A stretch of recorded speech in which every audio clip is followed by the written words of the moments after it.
Ladies and gentlemen, language is not only a tool for communication, it's the bridge between hearts, minds, and worlds. When you learn English, you are not just learning to speak, you are learning to express your soul in a new rhythm. Each sound, each syllable carries a story.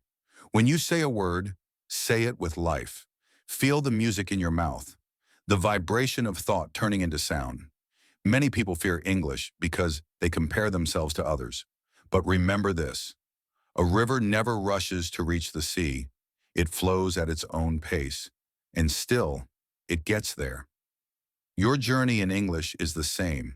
Don't whisper your words. Speak them boldly. Don't hide your accent.